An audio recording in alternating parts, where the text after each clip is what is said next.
All right, let's see if I can explain this without losing you. So geometrically, we have an object called a line, and a line is an infinite entity that goes to negative infinity and positive infinity. This and this are both infinities. On the other end, we have a segment, and a segment is a line that starts and ends at some place. And I can draw a segment straight, I can draw a segment in a squiggly line, or I can draw a segment in a circle. And what this slight play with the shape of the line does is that it allows us to start speaking in the language of Chassidus. Why? Because we know that God created the world with the first tzimtzum being a circle tzimtzum. And we know that this circle tzimtzum, even though a geometric object that is a circle does not need to have a start and an end, we know that the circle tzimtzumim have a beginning and an end, which is derived from the quote, "Nautz tchilatan besoifan, besoifan betchilasan." So we know that we have a beginning and we know that we have an end. It's just that we know that both the beginning and the end are the same point. Whereas with the segment, the beginning and the end are two different points. And this is a critical understanding because we know from Sha'ar HaYichud that when we learn something, what we do is we add the length and then we have the width. And for each of the width, we are supposed to learn the length of the object all the way till the end. And what we're doing here is we're basically drawing a square. That's basically what we're doing. We have 2 dimensions and we added a square.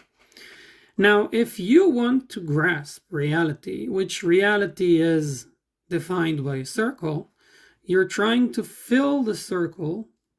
No matter which circle, it doesn't have to be the first tzimtzum. It can be any part of reality that is the way it is, that doesn't go down to giluim for us, that doesn't narrow itself to the human grasp, meaning it's reality the way reality is, with all the infinite depth and secrets that it contains. And then we try to understand it, so we understand it in a way that is a square. Issue is that the square's area will never cover the circle's area fully. And here, every vertical is a point in understanding. And we don't necessarily see the correlation between the two. Like, for example, if we take dieting, so you have calories in and you have calories out, and then you have energy output, which is exercise, and then you have sleep, the amount of sleep that is necessary. And a person might not necessarily immediately understand the relationship between calories in and calories out and exercise amount and then the levels of stress. But even if he starts getting a picture and he starts understanding the relationship between the two, he might not be able to explain fully why it is that for some person he does, according to the rules that he gets a certain amount of results, while a certain second person who does the exact same thing but doesn't end up in the area of the results. And it might be that he has a hormonal issue, or he has stress issues, or he has appetite issues, and so on and so forth. He can have all kinds of issues that in our current model of understanding don't fall into the criterias. So what you can do is you can add a vertical, and you can start measuring as well. Instead of just calories in, calories out, exercise amount, and sleep, you can also add another one, which would be the hormonal level. Or you can add another one, which would be what other factors are there for dieting or for keeping shape?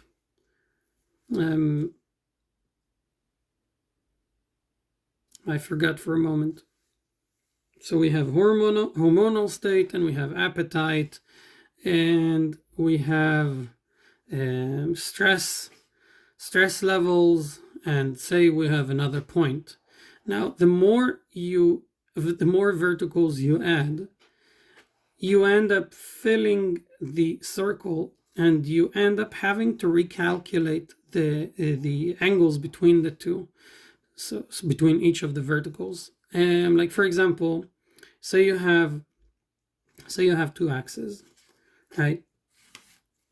The angle of the axles is usually 90 degrees, and the reason for that is because we're saying these two dimensions are orthogonal to each other, meaning one can exist completely without the other. One has zero variance over the other, and so on.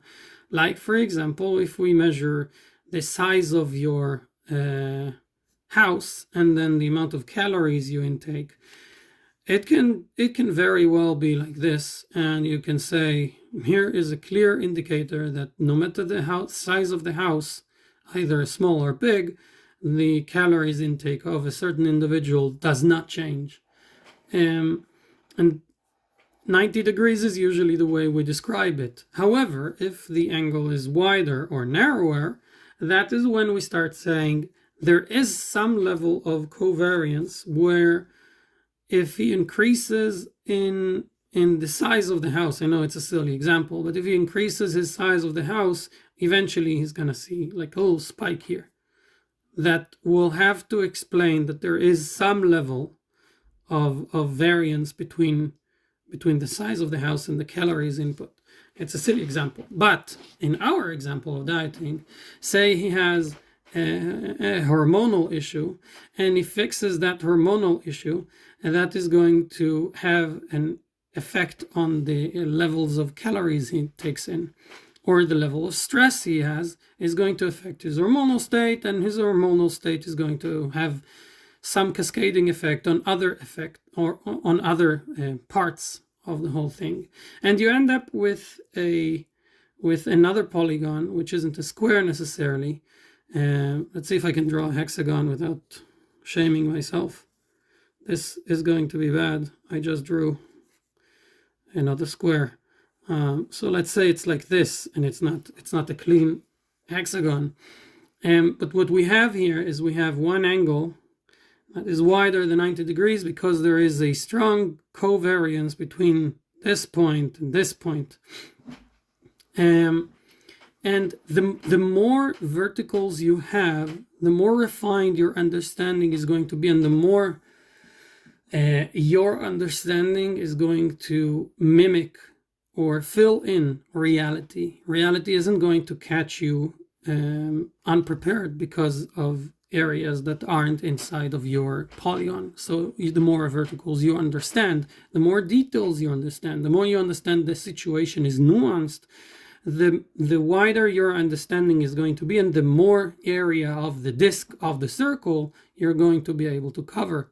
And by that, your grasp of reality is going to be wider. Let's call it wider. Wider isn't the right word, but your understanding is going to be fuller.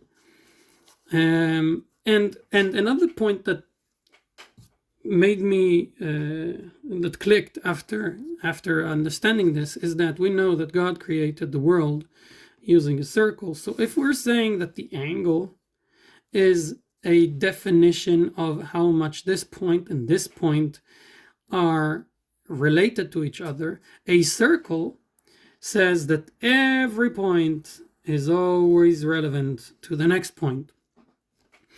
And it's a one-dimensional segment that starts and ends at the same point, and everything affects everything else.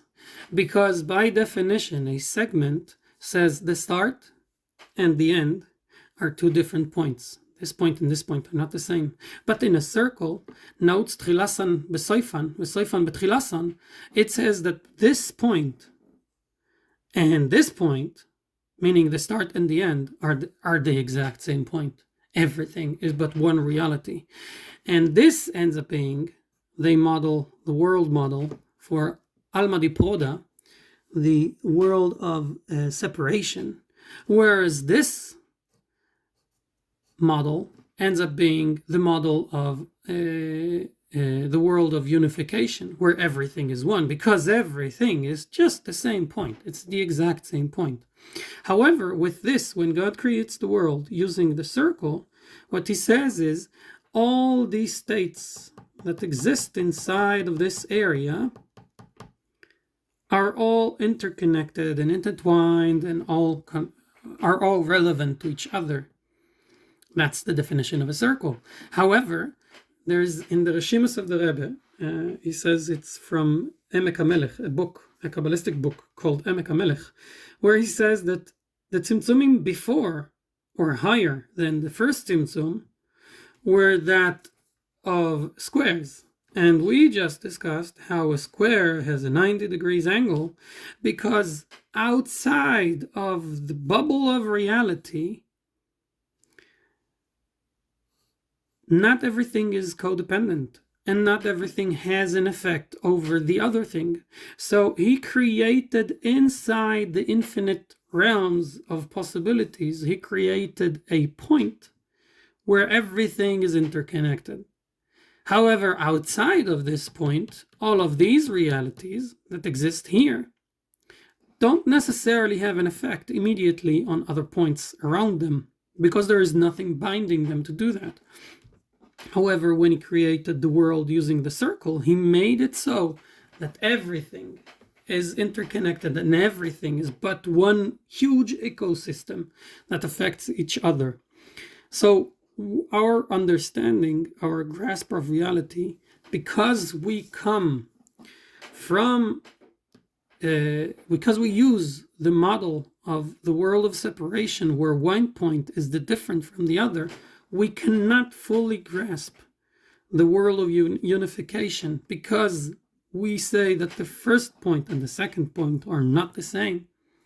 So we end up having to fill it in using multiple polygons. And this is what it says, that in the world of tikkun, the only possibility for tikkun over Tov is where you have the multitudes of kelim and the use and mix of each of the kelim and the lights together brings you to a full grasp of reality.